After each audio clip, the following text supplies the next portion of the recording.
Good afternoon, and thank you for tuning into episode 1 of my newest show, The Launchpad. This show is going to vary a little bit week to week, but it's something that I'm very, very excited about. So this show, I kind of had this idea. It came to me a bit organically. Matt Waldman with Football Guys came out with his rookie scouting portfolio about a month ago. And I said, man, I really want to have Matt on my show, but I'm just booked solid and I don't have any guest spots coming up until July. And I want to have this before the NFL draft. So I decided to do this one-off show, and I invited Jeff Bell, who you can see down below here, my good friend. I said, hey, Jeff, why don't you come on this show? I think it'll be a great opportunity. You guys have very similar processes and takes and skill sets, and I think this could be a really fun show for all of us. That opened up some opportunities for Jeff, where he was able to get some more shows booked. As a matter of fact, Jeff actually live streamed every single pick during last week's draft. He did not take the first 2 days. I did take the first 2 days. All right. Well, maybe I sold it a little bit too much for you, but it just kind of sparked this idea for me where I said, you know what, I want to have this show where it's just me and two guests that have similar, processes and ideas as a way to expand the audience just a little bit. So we've got Jeff and Jeff on today, but let's start off with Jeff Haseley. I think what I'll probably do for this show is just address you guys both by last name, if that's okay. So we're not just, hey, Jeff, how do you feel on this? But first and foremost, we've got Jeff Haseley with Football Guys. Jeff, thanks a lot for coming on. Why don't you let everyone know where they can find you on Twitter and anything that you're working on right now? Well, yeah, sure. Well, at Twitter is at Jeff Haseley. If you know my name, you can know my Twitter. So yeah, a lot of the stuff I'm doing on Football Guys right now is all rankings related and draft and rookies, particularly rookies. All the rankings are coming up. That includes PPR, non-PPR, rookie, dynasty, IDP. I do it all. I also do some team pages that I write for Football Guys and player pages for the Carolina Panthers, the Colts, as well as the Texans. So keep an eye out for that. If you see news or information about any one of those players on those teams, that most likely came from me. And I also do the Carolina Fandom podcast, which is something that basically brings the fans of Carolina sports together, and we talk about the Panthers right now. That's what's popular.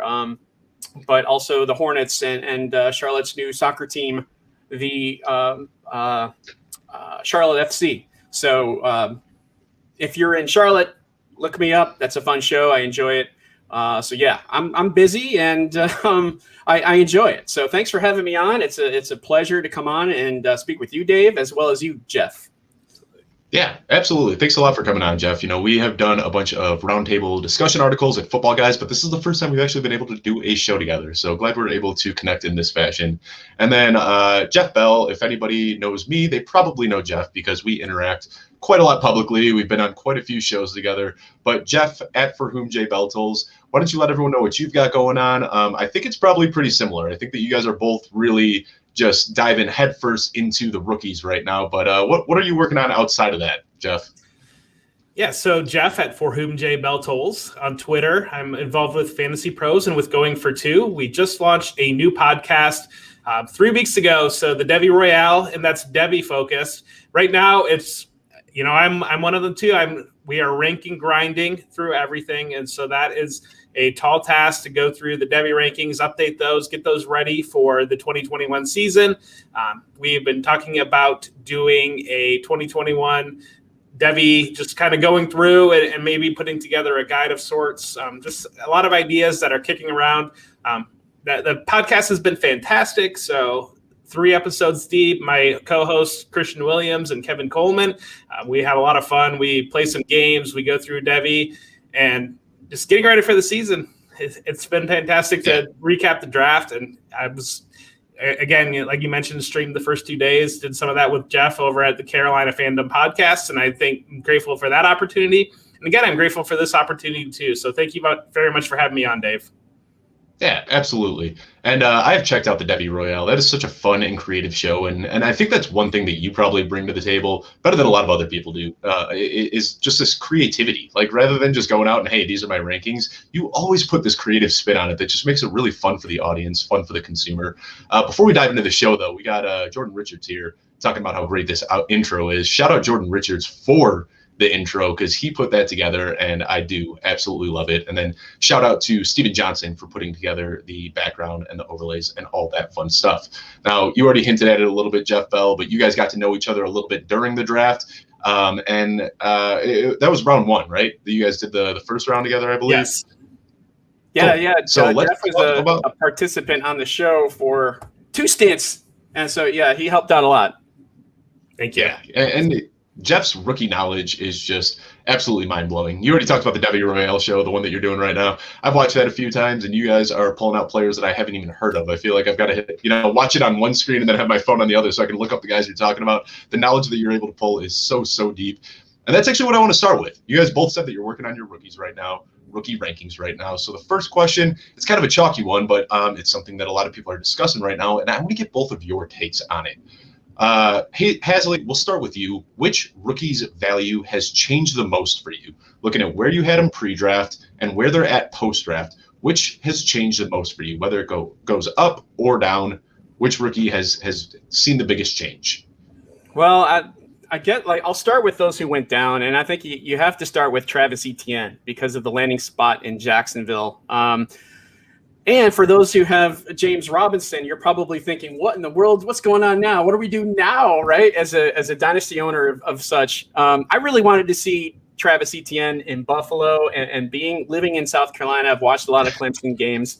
I know what he's capable of. And we saw it his first game as a freshman where he just absolutely took off. He's got incredible acceleration. That's definitely going to come in handy in the NFL. I was a little bit bummed when Jacksonville took him immediately right after Najee Harris to Pittsburgh. I was kind of looking forward to him in Buffalo, and landing in Jacksonville was kind of a little bit of a downer for me. That is one. Another one that I'm kind of a little upset about as far as the rankings being below where I had him is Rashad Bateman in Baltimore. A lot of people are like, it's still Rashad Bateman, and who cares about Baltimore? Lamar Jackson can still throw it, blah, blah, blah. Yeah, this is a run-heavy team. It's a run-heavy offense. They already have their star receiver in Mark Andrews. I'm not necessarily sure exactly how much Rashad Bateman is going to be a strong fantasy, relevant, appealing type of player in Baltimore. Maybe I can be proved wrong there, but in my opinion, he kind of takes a step downward. So those are just 2 that I wanted to share.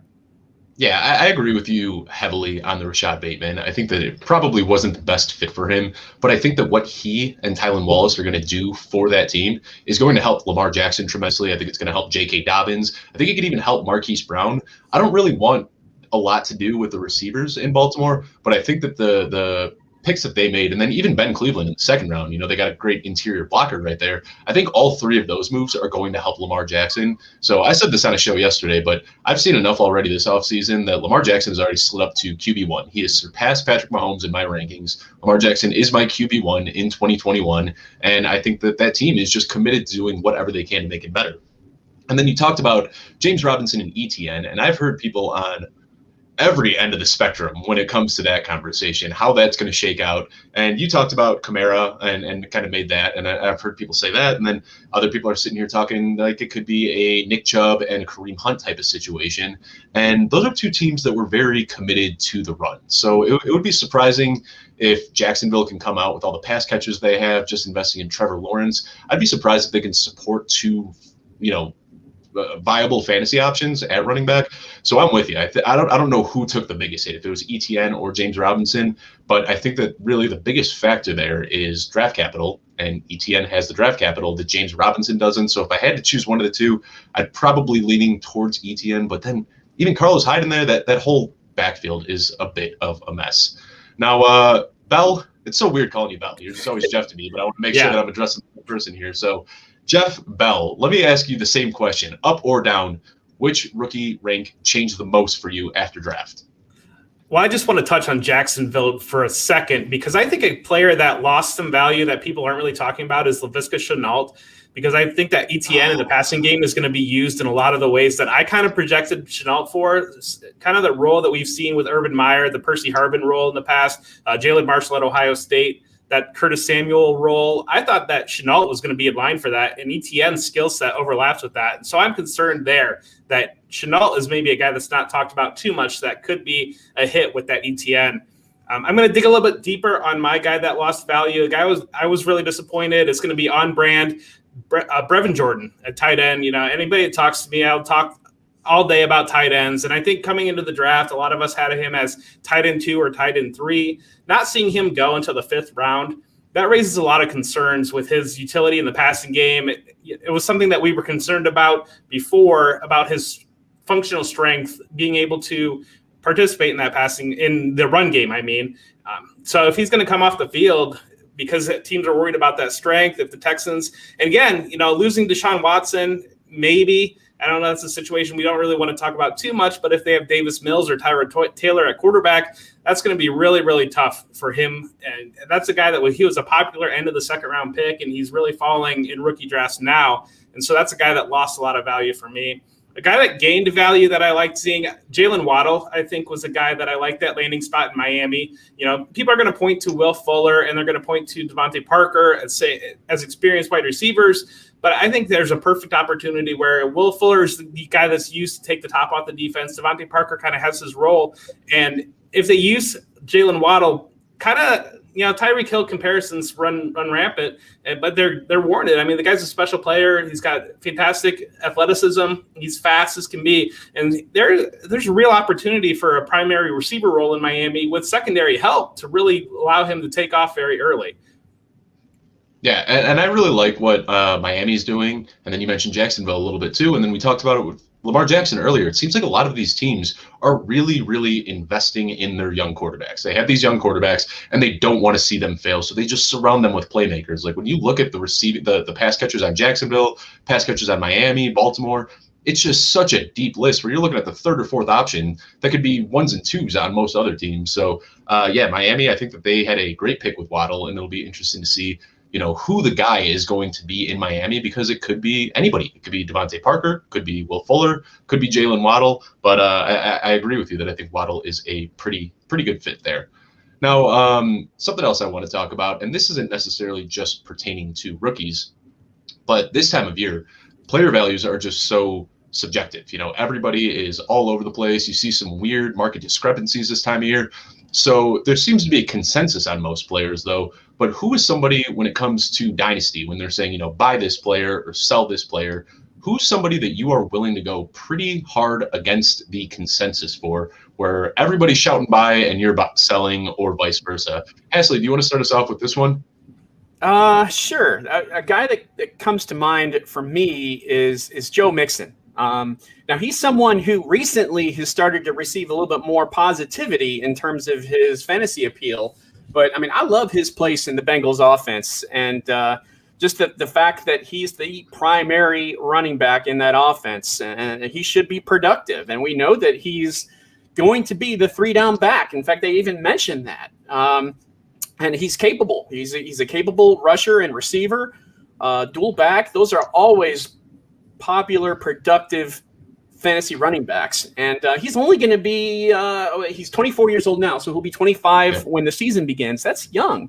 And he's got a lot left to prove, in my opinion. So Joe Mixon is someone that I am on, that I'm interested in, that I think other people are like, you know what? I don't know. And I don't understand the hate with Joe Mixon. But I'm on his side. I'll take him. And another one that I kind of like that I just can't stay away from is Paris Campbell, right? I mean, he's only 23 years old. He's he's a Curtis Samuel clone, up to the Ohio State connection. He can do it all, just like Samuel. I mean, he's been dealt a really tough first 2 years. He's only played 9 games in the first 2 years. 9 actually seems kind of high, but I mean, he broke his foot, he broke his hand, he had a hamstring injury, he had a sports hernia. I think he had a concussion. I mean, that's just not good. If he can stay healthy, that's a big, huge if, right? That's we all talk about that. I mean, he could be really successful, and we kind of saw it a little bit with Phillip Rivers early on last year in the preseason, and he looked great, and then he got hurt, and it's just now it's like, well, can he come back? And so I'm pulling for him to come back. I have him in multiple leagues and dynasty leagues where he's just kind of a bench guy right now, but I'm I can't quit him. I can't quit Paris Campbell. He's a guy I like. And if we have some time, I know I mentioned before about two players that I thought rookies that I thought kind of went down in value with the draft. I've got another one that I think is that has increased. If we have time to talk about that as well. Yeah, absolutely. Let's hear it. Who you got? All right. Well, I'm a Carolina guy. So I'll try to be objective here, but Terrace Marshall is someone that I'm high on. Number one is, he's got unknown potential, really, because we don't necessarily know what he can do. I mean, we saw a glimpse of his ability in the LSU offense this past year without Jamar Chase, without Justin Jefferson, and he performed well. In fact, in the last 23 games, the last 19 games, he's scored 23 touchdowns. That's outstanding. We know that he has familiarity in Joe Brady's offense. He fits the offense really well. Carolina loves to run that stick and dig, shallow cross offense that's perfect for his skill set. Carolina loves to stretch the field horizontally so that they can get mismatches with their speed. And his height, his sub 4.4 speed, his catch radius, his ability to make plays, especially in the red zone, is huge for what Carolina needs. Not only is he going to take over Curtis Samuel's role, but I think he could actually supplant Robbie Anderson as the team's second wide receiver, and it could happen this year. And that's what I was going to ask you, and you beat me to it. I was going to try to get a little, insider scoop from a Panthers fan, because right now I'm looking at that depth chart, and I'm just scratching my head. I don't really know who the guy is going to be. When you look at it, you think that it's going to be DJ Moore, Wallace, and then Robbie Anderson. That makes the most sense. But then last year, Robbie Anderson out-targeted DJ Moore, outproduced him in almost every single metric. And now you've got Sam Darnold coming in there, who already has the history with Robbie Anderson. Part of me wonders if Robbie Anderson is going to stay the wide receiver one on that team. But obviously, the draft capital and the other things point towards DJ Moore. So that's a wide receiver core right now that I am a little bit confused on. And I've been going pretty hard for Robbie Anderson, but I think that adding him to the mix just muddies the waters even more. So I don't really know what to make of that trio right now. Yeah, I think the slot receiver role is going to be big, and it is big in that offense. You throw in McCaffrey as someone who comes out of the backfield, and the linebacker has to cover him. When there's a shallow cross or a dig route where this the slot receiver is going to be open because the linebacker is going to have to shift over and cover McCaffrey. That's kind of what we saw a lot from Robbie Anderson. I think we're going to see that as well from Terrace Marshall. He kind of fills in that role in the slot. I'm excited for Marshall. It might take a couple weeks for him to get going, but that Carolina offense with their three receivers plus McCaffrey, it's really tough for defenders to stop, especially in like a cover defense. Man, it's a little bit more complicated, and they have different ways to get around that. But if they're not being covered in man coverage, look out. Yeah, and that makes Sam Darnold all the more intriguing to me. Mm-hmm. I think that he is just primed to bounce back. A lot has been made about how young he is, but he is younger than a lot of the incoming rookies right now, or some of the incoming rookies, which is crazy to even think about. So I think that he's primed for an absolute bounce back in Carolina. I do want to come back, though, to what you were talking about being objective. But before we get to that, Jeff, I've got the same question for you here. Who is somebody that you are willing to go hard against the grain for? And I should also say that Haseley, I couldn't agree more with you on Joe Mixon. I did a draft about a week after the season ended, and I got Joe Mixon in a startup draft in the 6th round. People are just scared to death of Mixon because of his injury history, but he has all the writing on the wall to be a top 3, top 5 running back this year. So I couldn't agree with you more. But Jeff, who's somebody that you are willing to go against the grain on right now, rookies or veterans? So a guy that will not be on any of my teams at his current value is your guy, David Montgomery.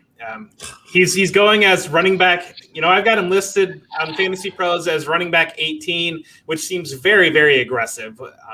Before week 9 last year, he had 1 week that I think was over 12 PPR points or something like that. It was just nothing before week 9, and he closed the season strong. He's going in that 3rd round in a lot of drafts that we see, and people are kind of projecting him to go forward as the lead back that we saw at the end of the year. But that was with no Tariq Cohen, and I think that Damian Williams is a real threat to him as well.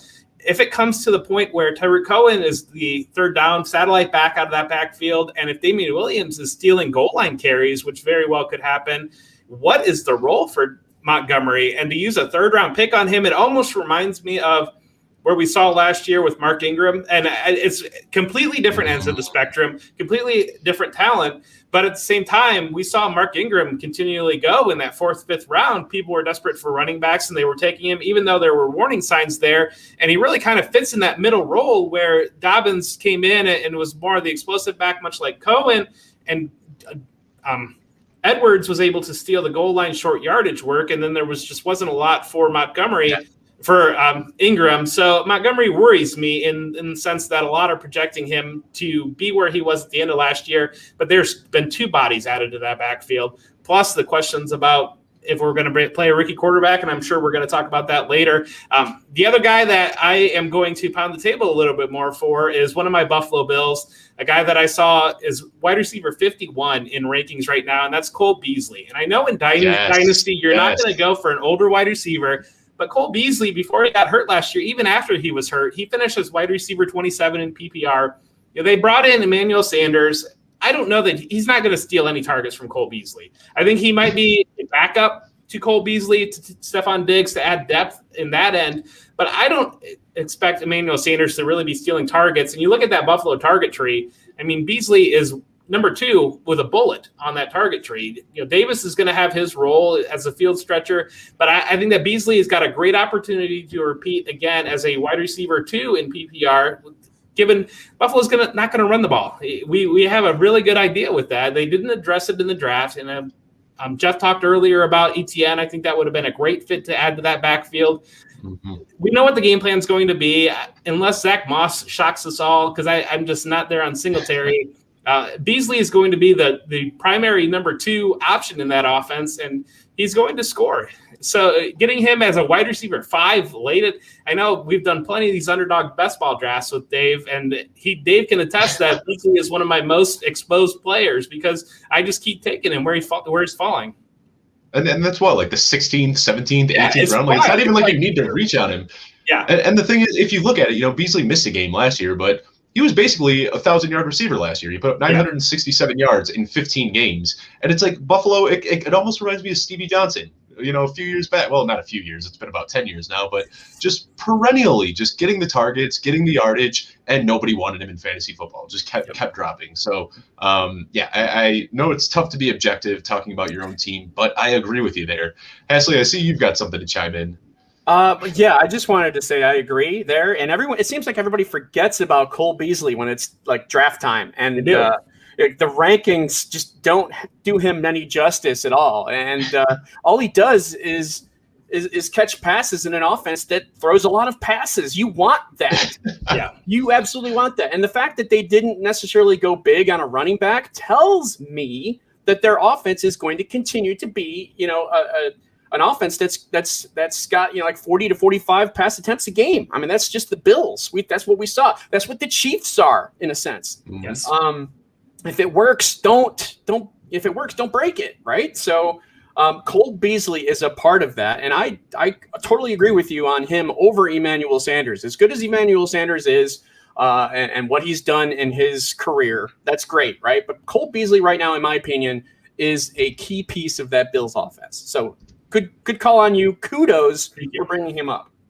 Yeah, I feel like Cole Beasley's that guy in redraft every single year that goes undrafted, and then he keeps putting up good weeks, but nobody wants to pick him up, and he just floats on the waiver wire until somebody week 8 picks him up, and then they're just like, oh wow, I can start this guy every single week, and that's been Cole Beasley's story for the last 3 years now, it seems like. But what were you going to say, Jeff? I saw you about to say something there. Yeah, I was going to say, I think people are scared off a little bit with the Emmanuel Sanders addition. But you look at the roster, I think what he really is bringing, he's bringing the locker room presence, but he's also bringing a backup to both Diggs and Beasley that they didn't have on the roster. When Beasley went down, they didn't have a guy that could step in. They tried to fit McKenzie in there in the slot, and he just wasn't there. I like him as a player, but he's not a slot receiver like Beasley. And so I think they addressed that need, the backup, more than Sanders is going to be taking roles. And I think Gabriel Davis is a guy that could take off too. And I think people are discounting these Bills receivers outside of Diggs, but there's plenty. We know what the offense is going to be, and there's plenty of opportunity there. It is kind of funny that Diggs is the only guy that like anybody has interest on as a wide receiver on that team when we know Josh Allen's going to throw the ball 600, 650 times, and still nobody's interested in anybody besides Stephon Diggs. But let's rewind just a little bit because you talked about David Montgomery. And this is something that I have been like the biggest David Montgomery hater going into last season, all through the regular season. After the season, I was saying that Montgomery was a flash in the pan. It wasn't going to happen again. And everybody knows the story by this point. You know, down the edge of the stretch at the end of the season, Tariq Cohen was out. They didn't have any other backup. And they had a Swiss cheese lineup that they were going through where it was the Packers, the Vikings, and the Lions, and they just couldn't stop the run. And Monty was just kind of in this perfect storm that ended up putting him in the RB1 status. And then Tariq Cohen, Damian Williams, all these other things happened. And I started to fade David Montgomery. But now after the draft, I'm starting to revisit Montgomery a little bit. You know, they went out and obviously got Justin Fields. Who knows if he's going to start or not week one. But, you know, once Justin Fields is up there and he's a rushing threat, it's going to open up more opportunity for David Montgomery. And then they also went out and got Tevin Jenkins and Larry Borum. So they got two good offensive tackles that could be week one starters that are going to beef up that line a little bit. So I'm cautious when it comes to saying that I'm back on the David Montgomery hype train. But this draft, if there is like a draft that you could tailor make to help out a running back, what the Bears just did was helped out David Montgomery tremendously with this draft. So I'm kind of on the fence right now with David Montgomery, but I've been looking at it a lot deeper. And when I'm drafting and he's sitting there at the end of the third round, I just find myself taking him. You know, it's pretty much between him and Chris Carson when you're sitting there in the third round. And I'm pretty much dividing myself 50-50 with my exposure.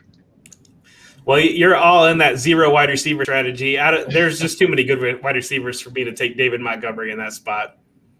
Very fair, yeah. Keenan Allen, yeah, there's a lot of guys going there. But Haseley, I want to get back to this a little bit because you talked about how it's tough to remain objective when you're talking about the team that you root for.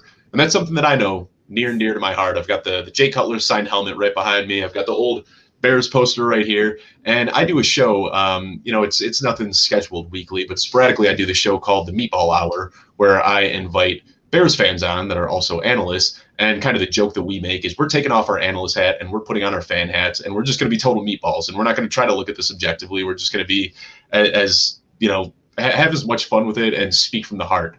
And that's kind of how I do my fan show. But I'm wondering, when you do your show for the Panthers, do you kind of put that same tag on it, or do you try to be a little bit more, you know, sticking to the numbers and fact-based?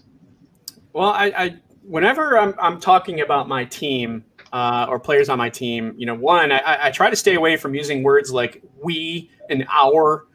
I don't think anyone really likes to see that, especially if they're not a fan of that team, right? So I try to be objective and kind of not let my own interests dictate my own fantasy thoughts, in a sense.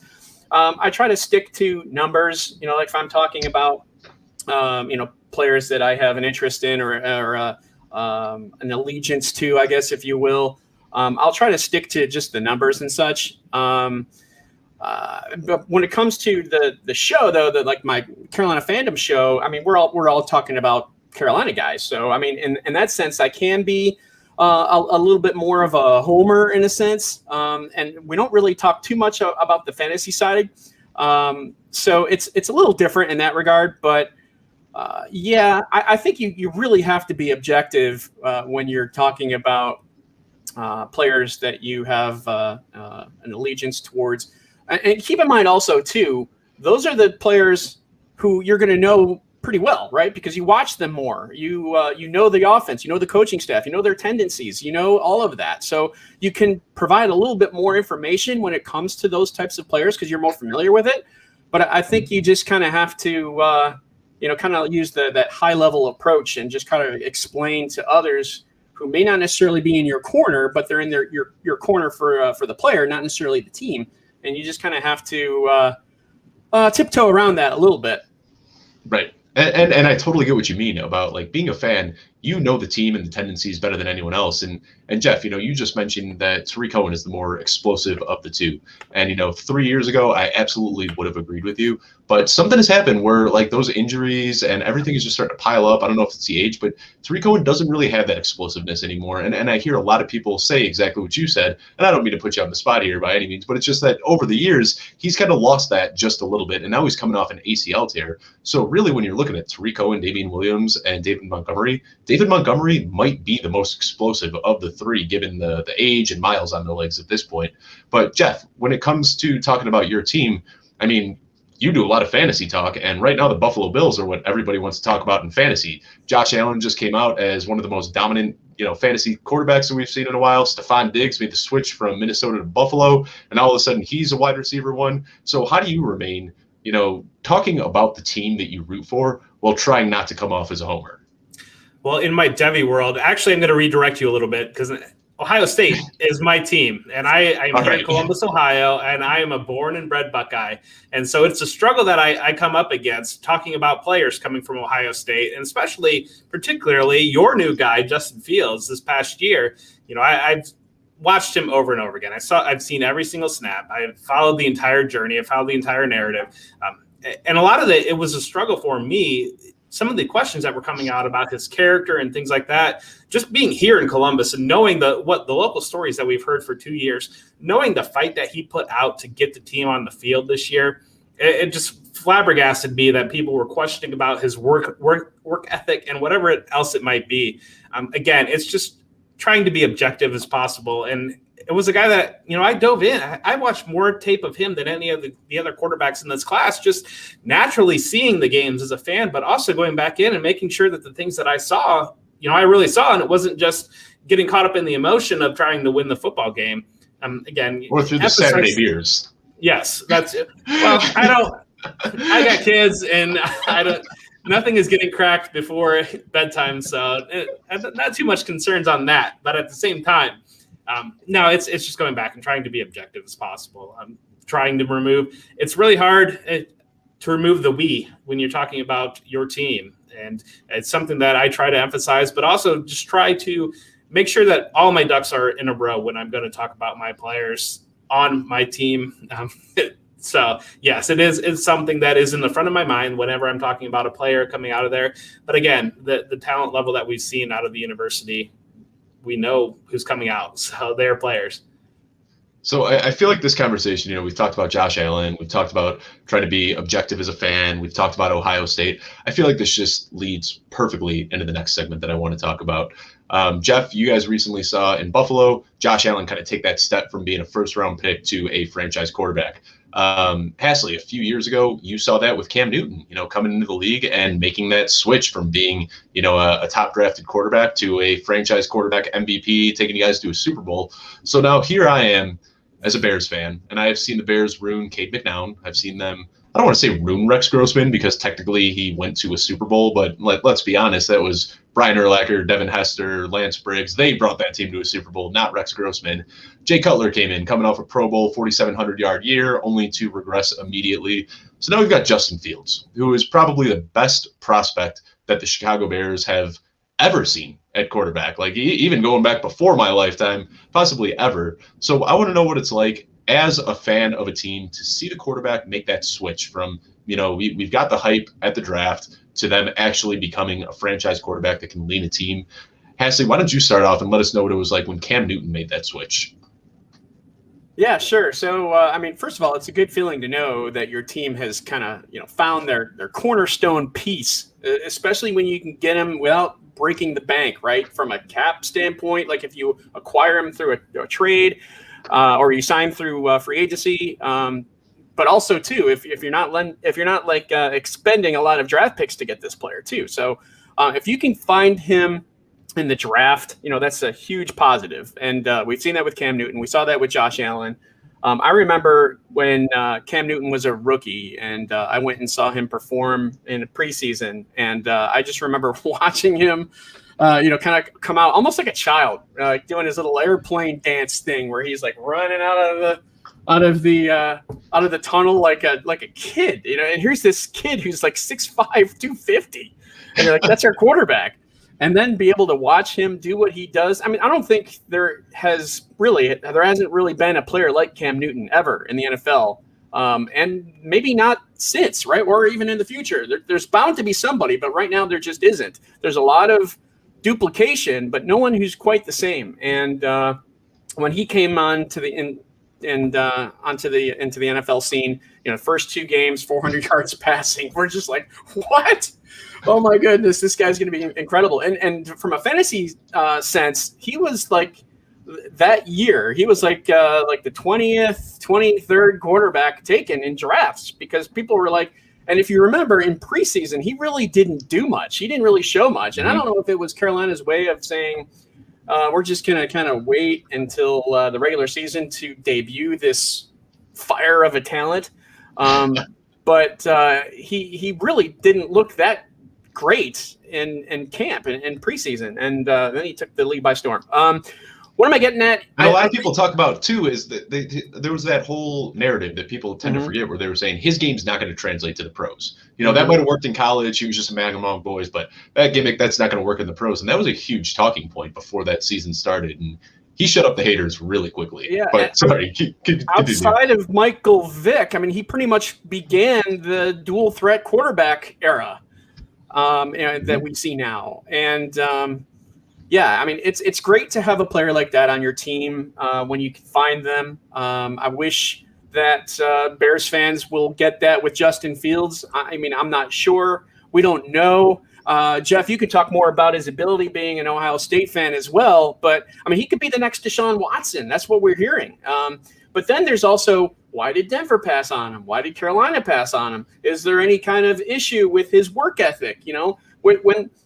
When you see some smoke, generally there's fire. So I'm a little bit concerned there, but I'll give him the benefit of the doubt. And Jeff, I'll stop talking so you can talk more about Fields and his ability as a player who can come into this league and be able to kind of showcase his skills and talents that will translate into W's. Yeah, well, let's hear it, Jeff. I will get to Fields, but first I'm going to talk about my guy, Josh Allen, and talk about the experience as a Bills fan. And I flash back to that draft. Obviously there were the 4 quarterbacks at the top and even 5 with Lamar Jackson there. And Josh Rosen was the guy that was getting a lot of buzz, and he was in the conversation. He might have been the number 1 pick at one point in time.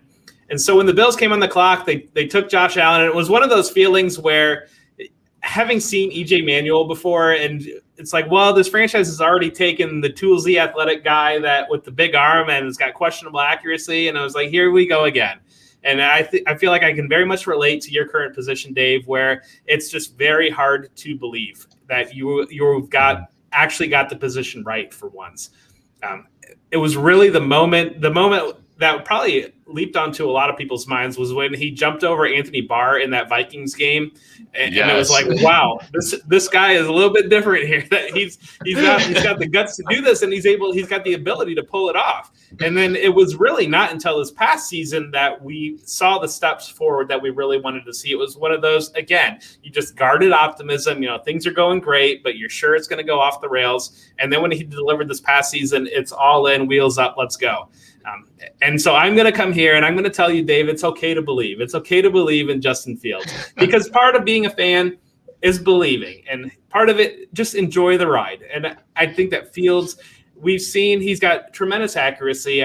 He's certainly some development needs to happen. My concern is that he's not played a lot of football. He lost a year in Georgia as a freshman. He didn't play. He's lost half this past year with COVID. So he has not played the amount of football that you'd love to see from a college prospect coming out. And I think that might have been one of the concerns on him. His athletic ability, the 4.41, whatever it was, 40, he's explosive. And he's got the arm talent to deliver all the throws that you could possibly want. If he's able to develop, if you are able to bring him along, he's going to deliver. I am 100% convinced on that. And I'm giving you permission as a Bills fan who had a very similar experience that is okay to believe and is okay to enjoy the ride. I hope you're right. And anyone that's watched my shows and heard me talk about the Bears before, I almost always say the same thing. My biggest problem with the Bears is the Chicago media and the Bears fans. They are just absolutely ruthless. And that's what worries me is you need to be a very sound and strong-minded individual if you're going to be able to live up to this gauntlet that is Soldier Field and the Chicago media. So I hope that he's up to it because we saw Jay Cutler just snap like a twig. I mean, that guy had all of the I thought Jay Cutler was going to be the next, Peyton Manning. He was out there in Denver just absolutely killing it. And then just every single game in Chicago, it seemed like he would just regress and just take a step backwards. And I think you need a different level of mental fortitude to really be a good quarterback in Chicago. But we got Juan in the chat saying if Jeff says it's going to be okay, it's going to be okay. So, all right, let's keep up with that optimism. Now, both of you guys are great when it comes to evaluating rookies, and that is admittedly my biggest weakness. I just don't have a lot of time to watch college football. I feel like I'm usually way behind the ball. I wait until the NFL season ends, and then I'm starting to kind of look at, some, I don't even like to say tape because usually what I'm doing is watching YouTube highlights, trying to catch up to where everybody else is. So I want to ask you two, because I really respect your opinions. Haseley, we'll start with you here, but when do you start your analysis for the incoming rookies? And obviously living where you live, I mean, that's just like the hotbed for college football. So I'm sure it's a lot bigger where you are than where I am out here in Colorado. So is it just like a 365-day process for you? Or do you sit down at one point and say, this is when I'm going to start my rookie evaluation?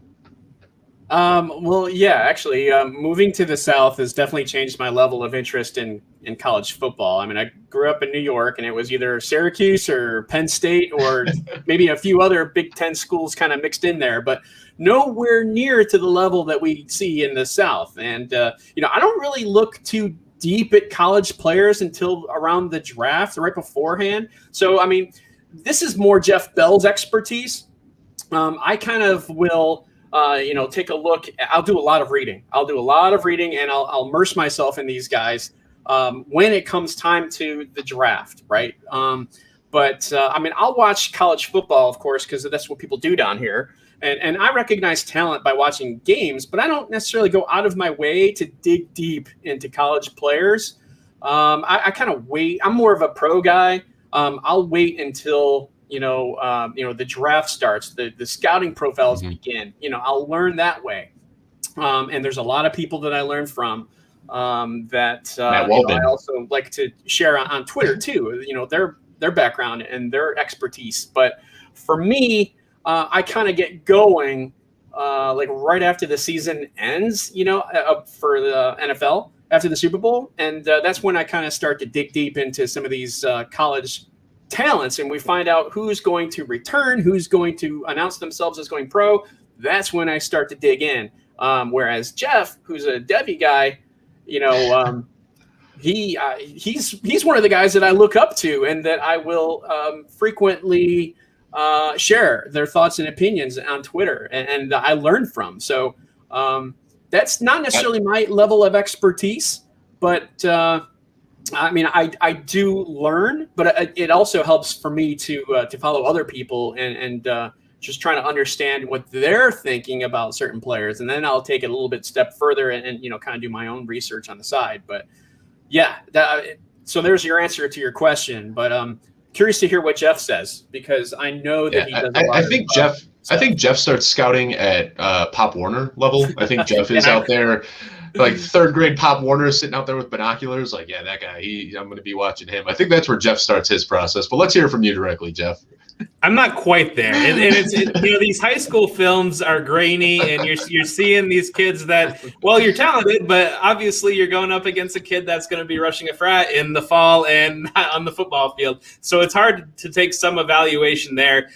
When does it start? It doesn't stop. I mean, I am a born and bred Ohio State Buckeye. And college football is in my blood, and I absolutely love college football. I love to get into conversations about who should be in the playoff and where teams should be ranked. And that's one of the fun things about college is everything is just so subjective. And so you're constantly building rankings in your head. Well, I think this team is better than this team because of why. But again, it doesn't stop. I absolutely love diving in on seeing the players that are going to be the next class of guys coming out. And again, I'm looking at it's one of those things you're balancing both sides because, and especially when you play, there's a deeper league format called Campus to Canton. When you're playing in that type of league, you're really balancing it because that's a step up from even playing in a Devi league where you are balancing college production of a guy that you know is just not going to be a NFL prospect, but can help you on your college team there versus the production of a guy that maybe the production is not the best. And in some of these bigger schools, we've started to see some more explosive offenses in Alabama and things like that the last couple of years, but you might have a wide receiver that he's going to be a first-round pick, but he's not going to be posting numbers just because so many of these games are blowouts and some of it's done before it starts. But again, weighing that balance, figuring out how to evaluate players, it's something you always keep your eye on. And at this time of the year, it's very difficult. We can have the best draft expert in the room, and he could put together his top 25, whatever it might be. And then when a year out, some of these guys go in the 5th round, some of these guys are undrafted. Just knowing a year out what might progress throughout the year is a very difficult exercise. Do you want to let the audience know a little bit about Campus to Canton? Because you dropped that, and I think a lot of people might not know what it is. And Jeff, if you haven't heard of this yet, this is one of the craziest fantasy football formats I've ever heard of. I know Alfred, Felix, some of the guys that are over there, they're just doing crazy stuff with this. Why don't you go ahead and explain a little bit what Campus to Canton is for those that are unfamiliar? Yeah, Campus to Canton, their website there is fantastic. The products that they're putting out is fantastic. But the way the league works, so you've got your Dynasty League. And I think most people listening right now are comfortable with the idea of Dynasty. And most have an idea of what Devi is, which is the level beyond Dynasty. And the way to think about Devi is essentially you're assigning names to your draft picks. So you're not just having my 2022 first, you're already using that on the player. Campus to Canton brings it all the way up where you are running 2 separate teams and you're running a college lineup. You're playing on Saturdays and then you're also playing on Sundays. And as your players progress through the draft, they move from your campus squad to your Canton squad. And so it's just a whole other level of fantasy football. And again, yeah.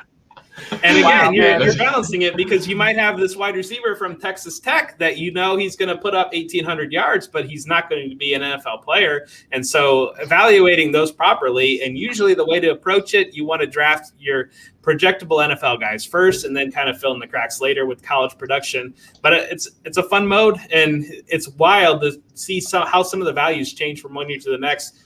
Carson Strong, Nevada quarterback, is a guy that he might be the 3rd or even the 2nd quarterback in the draft coming up. And I know a year ago he was almost undrafted. And Zach Wilson's another guy that was kind of in a similar type thing where he was a very, very late pick in that format. And then all of a sudden he's the 2nd pick in the NFL draft.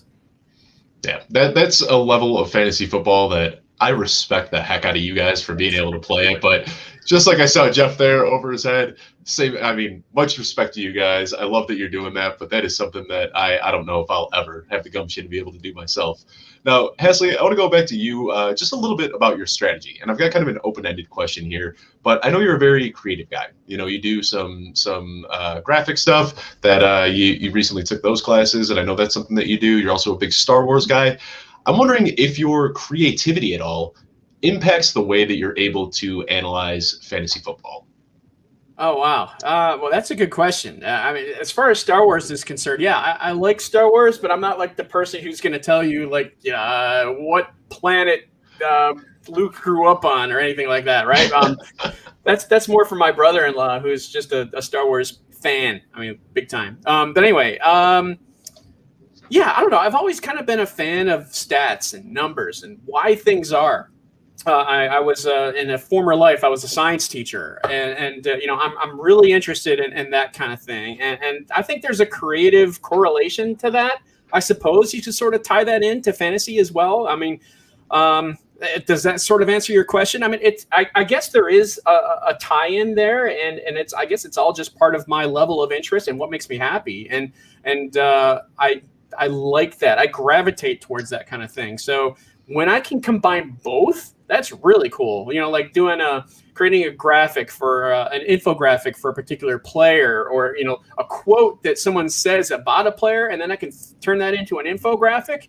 That's cool. I love doing that. And even when we were doing that mock draft together, we were in a big group chat where everyone is just making their mock drafts. And rather than you just saying, hey, this is who I'm taking with this pick, you were making graphics for every single one of the picks that you made in that mock draft, which I just thought was so cool. Yeah. I mean, I enjoy doing stuff like that. Content creation, there's a whole field, there's a whole job for that, everywhere. So if I could tie that into sports, I mean, that would be like my end game job is to be a content creator in a sports sense, where I can use my background in sports media, sports design. That would be my goal. That's my bucket list. But yeah, and I guess there is a correlation to everything, especially with fantasy and with just talking about football players, stats, and being able to tie in art and design to that. That's cool. And I'm glad that I found my passion, because prior to this past year, when I decided to do a career change, I didn't really have any of that passion in my job, and now I do. And I'm just looking for that outlet, that opportunity where I can just use my expertise in something that I really enjoy, that other people are going to benefit from. So yeah, no, thanks for asking that question. Yeah. I'm continuously just blown away by the backgrounds of the people on the Football Guys staff. We've got teachers and lawyers and rocket scientists, and doctors. I mean, it is just, you're absolutely right. We've got a utopia of people that in a deserted island. If we had our Football Guys staff, we could take over the world. I think you might be onto something there. I mean, it is just unbelievable how wide the knowledge is between everybody on that team. I mean, just a great team to be a part of. Now I personally don't have any kids, but I want to ask you guys a question about this. I like to keep my content PG. I know there's a lot of shows out there where people are drinking and cussing and making raunchy jokes. That's just not me, for whatever reason. And I know you guys both kind of keep it PG as well. I'm wondering, is that because you have kids? Do you want to make your content accessible for your kids to be able to watch? Or is it just something that you just naturally kind of do? You want to start this one, Jeff? Yeah, so it is something that I naturally do. I'm a professional, so I have a profile in the community that I think it's important to present yourself. But internally, that is the person that I am too. But again, my kids love seeing me on. I love to show them videos, and they love seeing Dad on the phone. They love seeing videos of anything. And I know I've put out some TikToks that people are probably very confused by, but my kids just love it. I do the animal faces, and I talk or they talk, and they just love watching those back. And so things like that. And again, it just goes to the accessibility. It's open it for everybody, swearing or whatever it might be. I think I'm just very against that. And I think it's just something that, why turn off a portion of your audience for no real reason other than, certainly have your personality and allow that to flow through. And if that's what you want to do, that's what you want to do. But again, it seems unnecessary on a lot of things. And, children are an important part of factor in that, but also I want to present the person that I am inside. So that is what it is.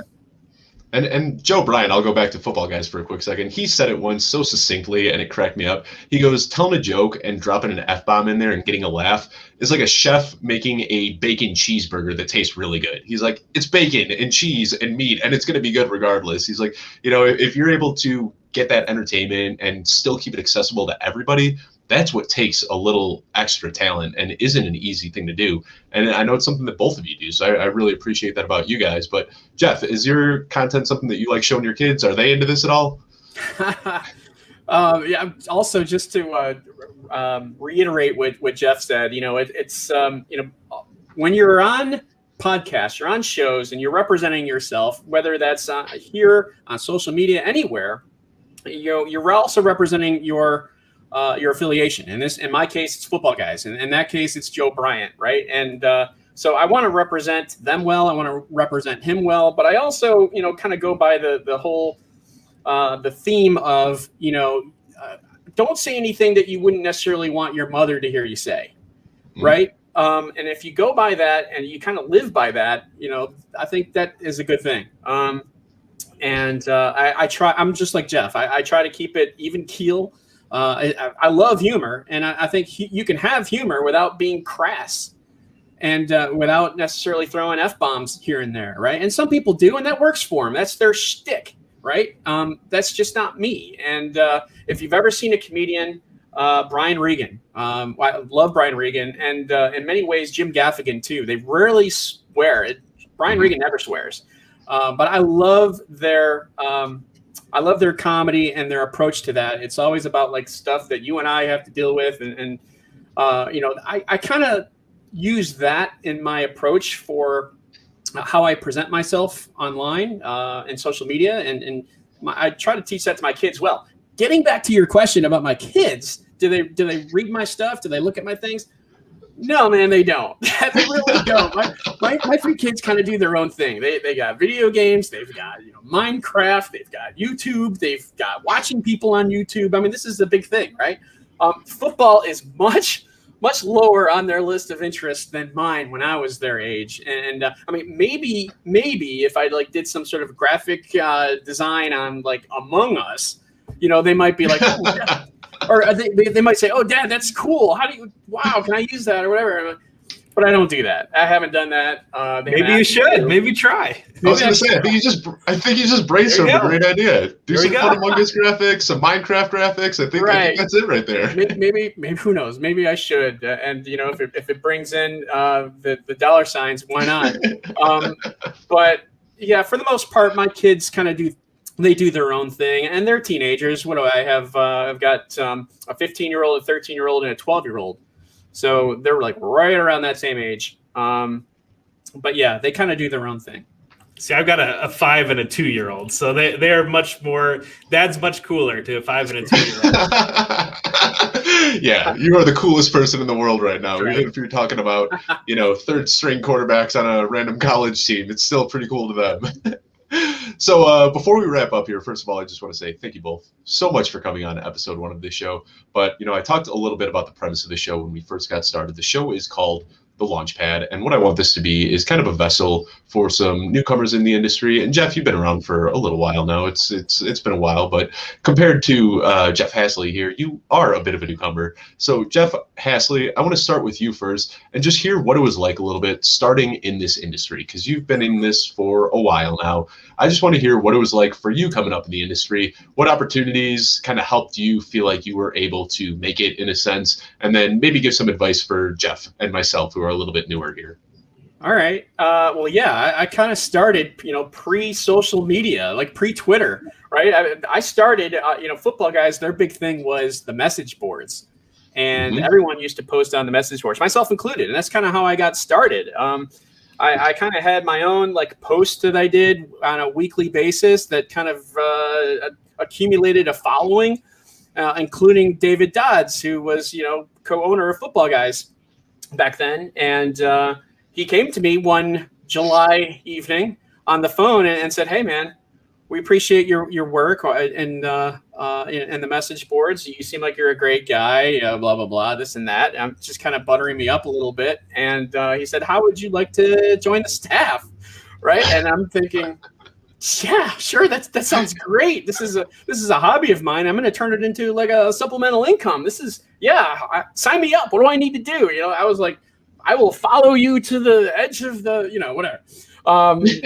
And so that was kind of how I got my start, my beginning. I was one of the like original staff members for Football Guys. There's a few people who started there before me, and that's great. But I've been with them for a long time. As far as what was the other part to your question? Any advice for any newer people that are trying to get it going right now? Because obviously it's a very different game. How long have you been with Football Guys? It's been Football Guys since 2007. So yeah, like 2 years before. Well, actually, that was kind of right around when Twitter started to come. I think what was that 2000? It started to get popular in like 2008, 2009 ish, around there. But yeah, 2007. I guess my advice, actually, people have asked me this before, and my advice to them as far as getting into the industry, kind of making themselves known, and Twitter is a great place to do this. One, if you're on a podcast and someone graciously invites you up to be on their podcast, one, be prepared. Know what that podcast is going to be talking about. Know what you can bring to the table when it comes to the information that they are asking you to share. I would also say don't try to do everything, right? Come up with somewhat of a niche that you're interested in, and really kind of focus on that. Like Jeff, you and your college game, that's a key thing, man. A lot of people don't have that, myself included. I don't necessarily want that. Remember, I went like this, like, whoo, that's above my head. It is above my head, right? And I don't want necessarily to do that, but that's your thing, man. That's your niche. So do that and keep doing that. Another thing is to elevate others. It always helps when you can edify others, for especially when they point out something that you agree with. Whether that's an opinion, if it's an article, if it's a list of different things, be humble in your approach with people, people that you know, people that you don't know, people that you're grateful and thankful for. Show confidence in what you do, because if you're not confident in yourself, it's going to come across. Like I said before, your articles and your posts, your lists, whatever, share that stuff with others.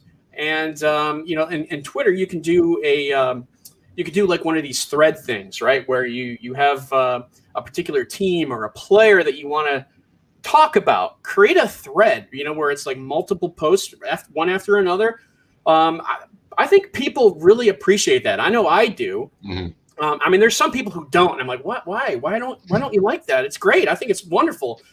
Do that, in my opinion. I think that is a huge help. Not only that, but it shows kind of what your whole background is on this particular topic or this particular player. And if other people agree to that, they're going to want to follow you and listen to you and hear more from you. And the last thing I'll say is to believe in yourself. And I know we talked about believing earlier in the show, and you really need to believe in yourself, because if you do, others will, and they're going to join you. And in terms of sharing and expanding and networking in this business, in this industry, it really helps when you have the backing from other people, especially other people that you appreciate and are grateful for. So I will say that as far as what you can do in this industry to kind of better yourself, to network, and to continue to grow your own brand. Well, thank you for that, because next time somebody reaches out to me and says, hey, am I doing things right here? I'm just going to say, hey, episode 1 of the Launchpad, check it out, skip to the 55-minute mark and just listen to Jeff, because he nailed it on the head and he gives you all the advice that you need. But yeah, you talked about those like Twitter threads and things like that. And it's so hard to get people to leave Twitter, whether it be opening up a website, going to YouTube, whatever it is. So if you can just keep your content right there on their Twitter feed, that's the easiest way to reach the audience. So couldn't agree with you more. But I want to thank both of you guys for coming on. This show was an absolute blast. Before we sign off, Jeff, if you want to let everybody know one more time where they can find you and if you've got anything coming up. Haseley, if you want to start us off here. Sure. You can find me at footballguys.com. I'm doing lots and lots of rankings, of course, player comments with those rankings, rankings from everywhere from IDP, Dynasty, Rookie, everything. I do it all. I'm kind of a jack of all trades there. I do a lot of stuff there. Team reports and stuff that I do for Football Guys, the Panthers, the Colts, the Texans, player updates and pages and such. So, so you can check out my work there. Also, if you're a Carolina sports fan, Carolina Fandom is a podcast that I do. It's a little shout out there. And I also do some writing part-time for Panthers SI. So, awesome. I kind of keep myself busy. And I have my graphics background and career. So I do that as well. Thanks for that. Thanks for the opportunity to share my thoughts, knowledge, opinions, whatever, with everybody here that's listening now and in the future. Thank you for that. Appreciate that. You can find me at Twitter at Jeff Haseley. Looks like it's spelled Haseley, but it's pronounced Haseley. I go by either one, and I am out. I'll let Jeff continue.